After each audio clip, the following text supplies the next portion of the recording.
Uh-oh.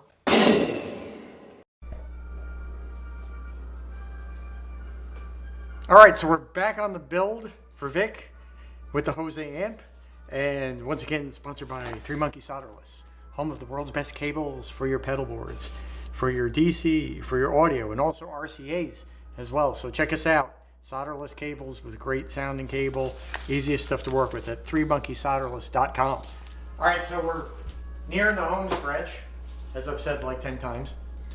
So what we're going to do right now is we're going to wire up the tube side of the amplifier. I'm just kind of tucking some of this shielded cable away, right? So I'm going to clean up a little bit of the stuff that's kind of around here, just so I have some room and I can see what I'm doing.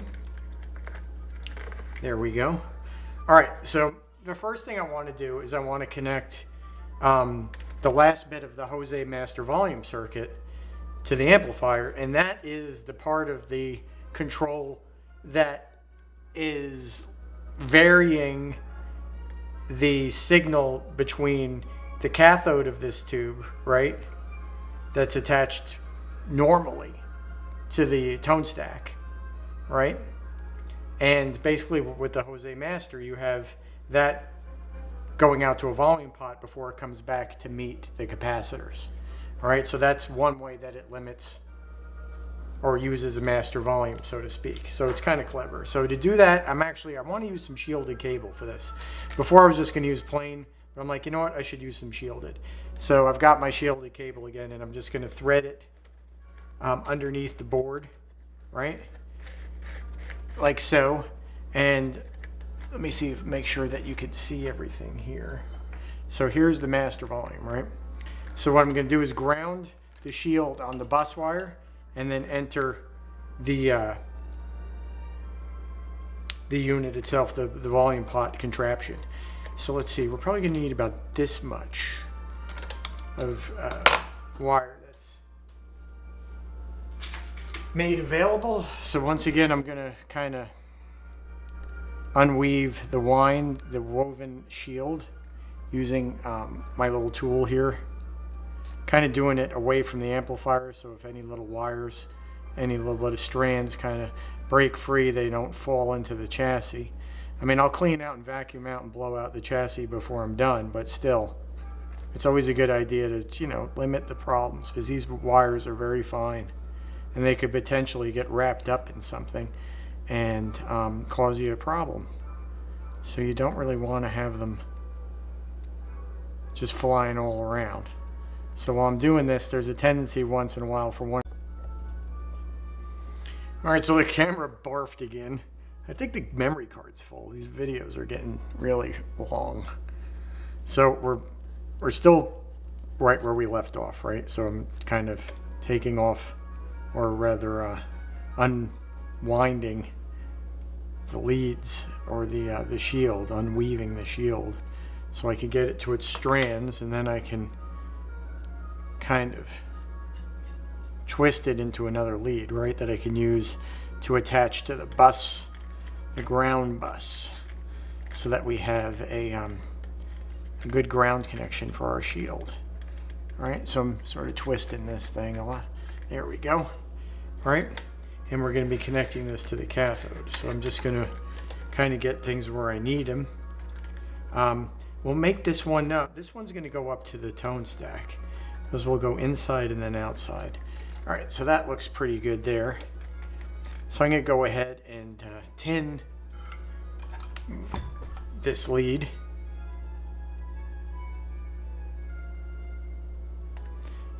There we go. I'm going to trim a bunch off of it. All right, and then I'm going to look for where I want to attach it. So I'm going to attach it like right about there. So that's good. I'll fold over some of the lead here so I can wrap it around the bus wire. All right, and then I'll bring it around, kind of crimp it on. There we go.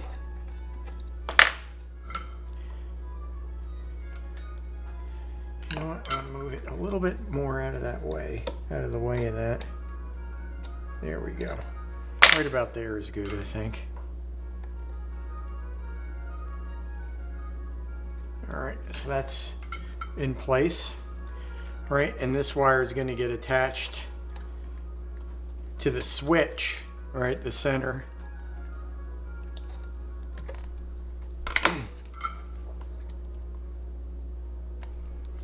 Right.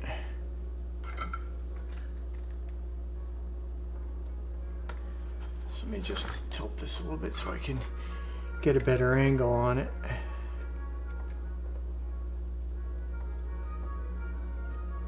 There we go. Okay, so that's in place, right? Then we can kind of clean it up a little bit. And then we're going to get the lead. This lead's going to kind of wrap over the board here and attach right to the junction of the treble capacitor and the slope resistor. Right, so I'm going to cut that off. Get the shield cable out of the way, and then I'm going to kind of hang it over the edge here. So once again, I don't want to spill any of these strands into the chassis, right? Because they're hard to see sometimes, and they can get caught in places where it's difficult to see them and difficult to kind of remove. So I'm just kind of separating, unwinding, unweaving the strand section of the shield so I can kind of neatly wrap it up and then trim it off. All right, and then I'm going to put some heat shrink again over it to kind of seal off those exposed shield leads from ever contacting anything inside the chassis. So let me grab my heat gun. We'll go ahead and plug it into our receptacle and heat it up.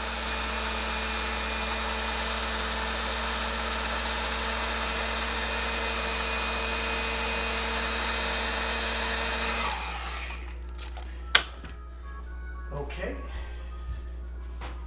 we have one more to go from that general area up to the Jose master volume unit. Just kind of cooling this off a little bit so I could strip some lead off of it without it just kind of stretching. All right.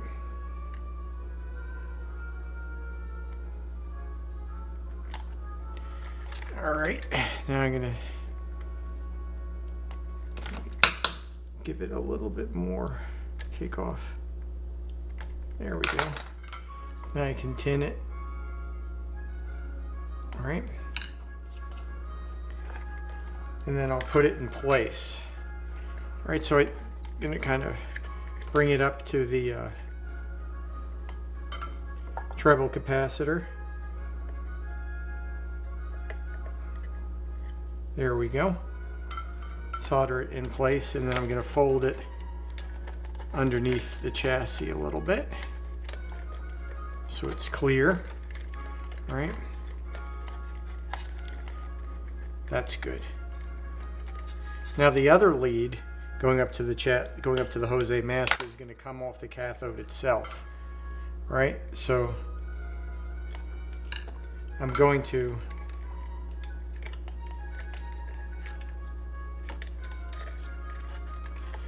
what I can do is I can tuck this way and bring this lead over the top,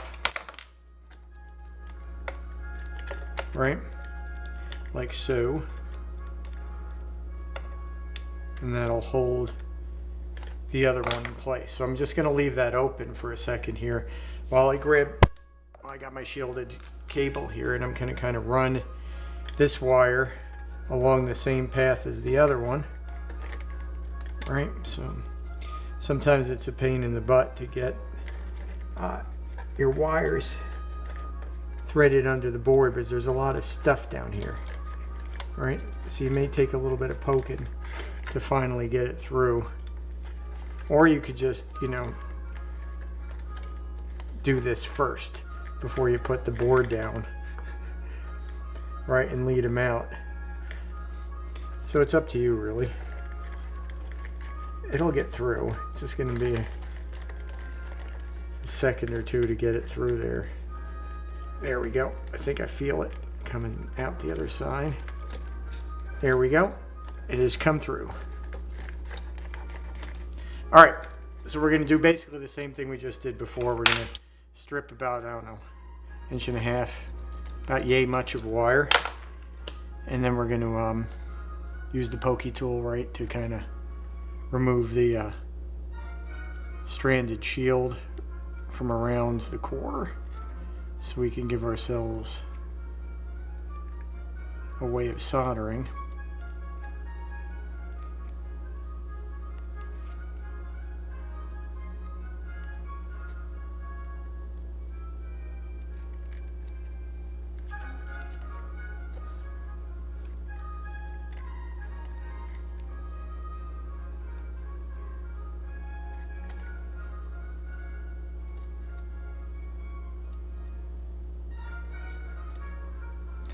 Still poking away at it. It's out of frame, I understand that. There we go. Okay. Just making sure not to get anything inside the chassis, right? Okay, that looks good. Now I can just go ahead and twist that lead again the same way as before. All right.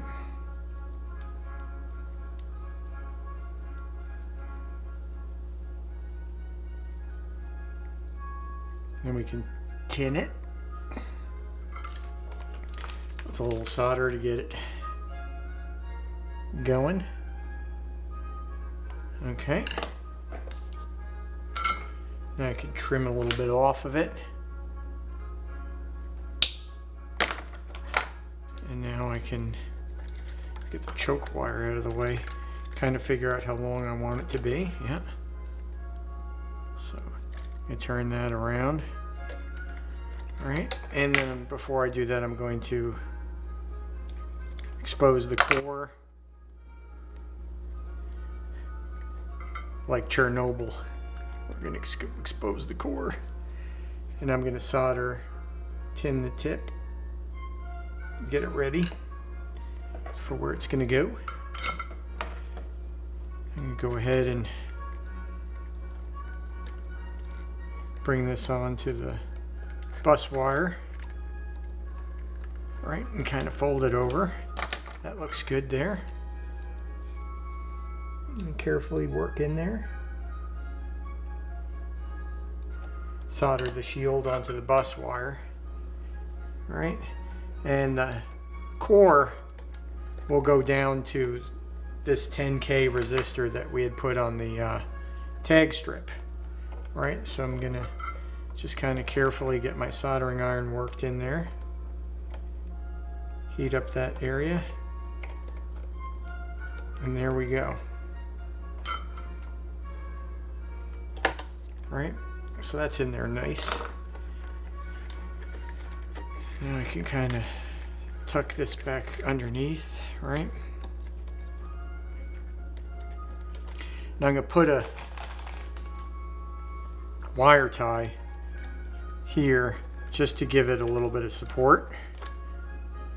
Sometimes pre-bending these a little bit so they can make a turn helps. All right, there we go. So we'll just get them like that. There we go. So that'll just help them give each other support so that they don't want to break. And now we'll figure out how much lead we need. Right, about to here. So we'll trim that off. Put our shielded cable away. And then we could go ahead and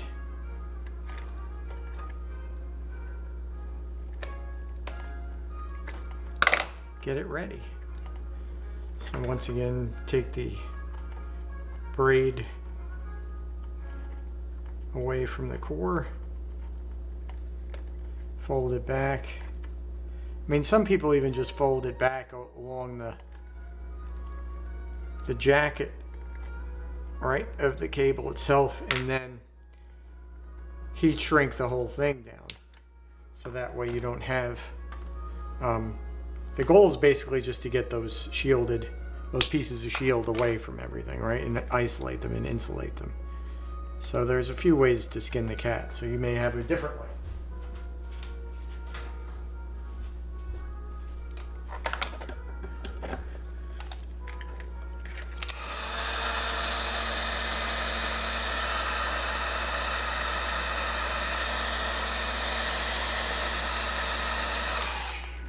There we go.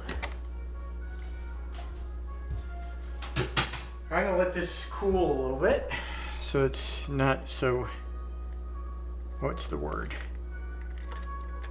Gooey when I'm trying to strip it. Okay.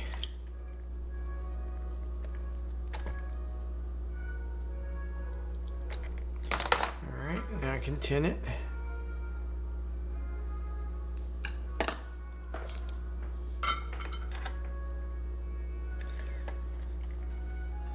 Maybe a little more tinning.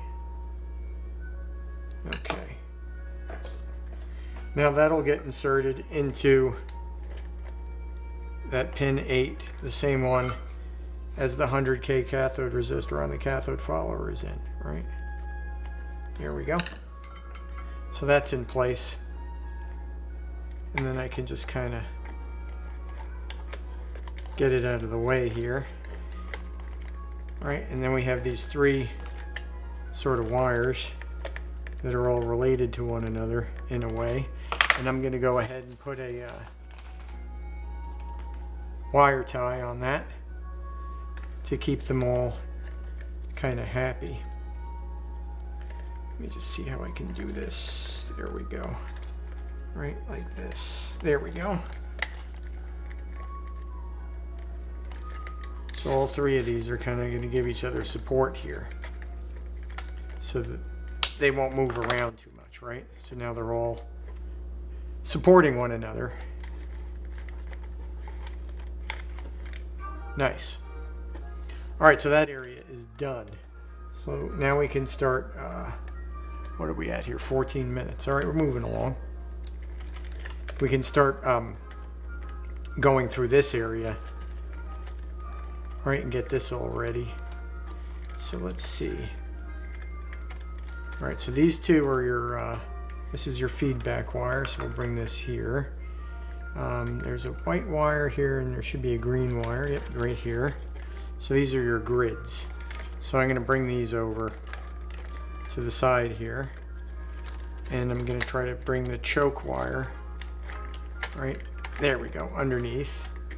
And I'll start with the choke wire, right, as well as the screen, right? So the way I like to do is I'll take the choke here, right, and I'll trim it like so, strip it, and then wrap it around that 10K, the bottom, so to speak, from our vantage point 10K resistor, right? So we'll twist it, give it a little tinning. There we go. And then we can wrap it around this 10K here.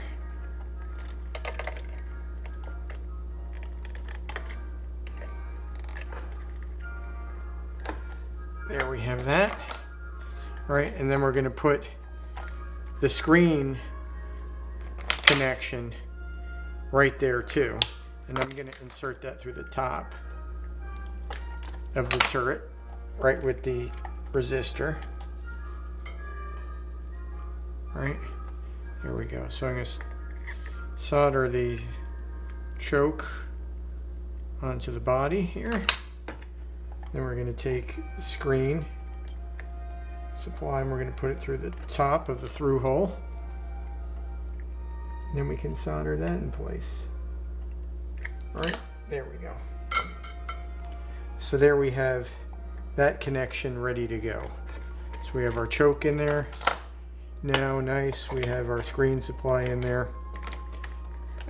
We'll just put our grids to the side, which will be connected to the power tubes. Now I can go through and connect maybe the feedback, right? So this is the feedback resistor here, the 100K, right? So I'm going to bring this one around and over, and it gets connected to the input jack, or output jack, right? And this supplies our feedback. So I've left this through hole unsoldered, right? So I can still go ahead and there we go. Solder this lead in place. That's good. And now we have also our, bring this across too. This is the wire right here from the junction of the 10K, the 0.1, which connects to our presence pot. All right, so I'm going to run that up along the back, right, of the pot, nice and neat. Trim it off and attach it to the lug of the presence pot, and it's the one that has that 4K7 resistor on it. All right, there we go.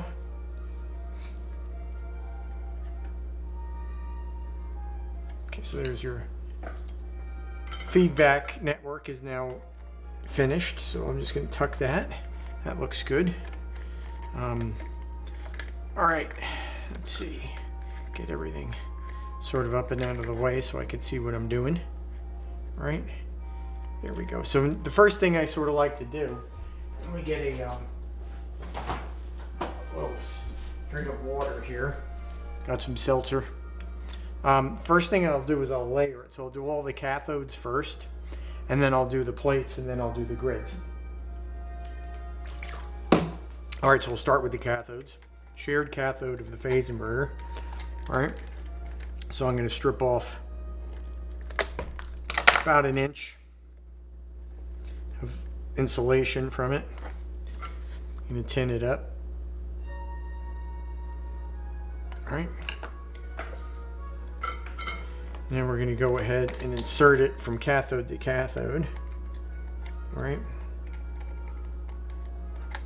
There we go.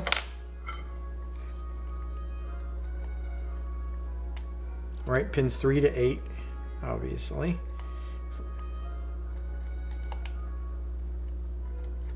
There we go. Trim off that little bit extra.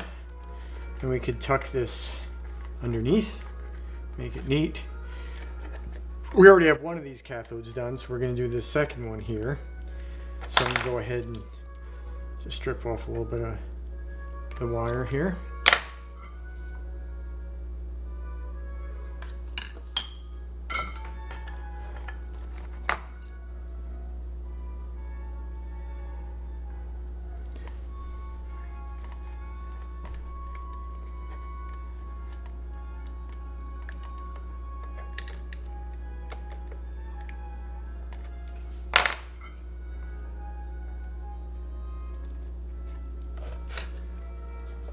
I hit my head on the camera there. Sorry about that. Just have to be able to see what I'm doing. All right, so I'm gonna tuck that under, bring that around. So that's good right there. Now we can do these cathodes. So let me remove my shielded wires.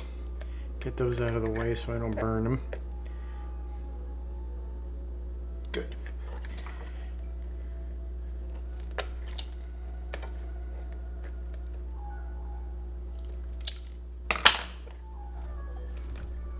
Dropped a little bit of insulation in there. There we go.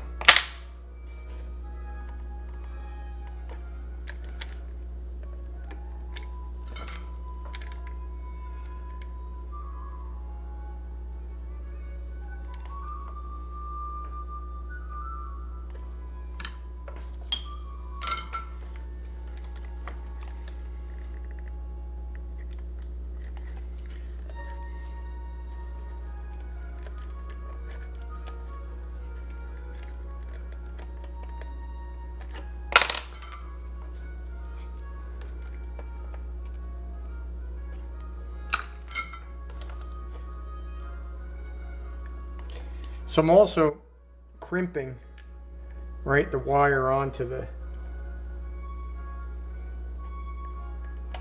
tag, right? So it has a good mechanical connection, and then follow it up with a good solder connection. So then you're going to have a joint there that's really good, right? Get these dressed down. Okay, that looks good there. All right, so all our cathodes are done. So now I'm going to go ahead and do the plates, right? Plate resistor connections to the tubes. And I've got these blue, right? So I'm going to go ahead and do those. These are pre-tinned, so I don't have to tin them. I like using the top coat tin wire. Saves you that step of having to tin every time that you strip, right? I really like using that kind of wire.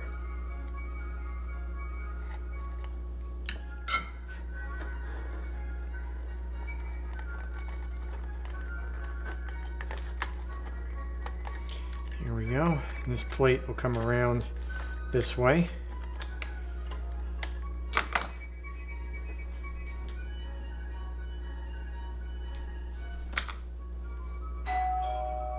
Oh, we have a visitor. I shall return.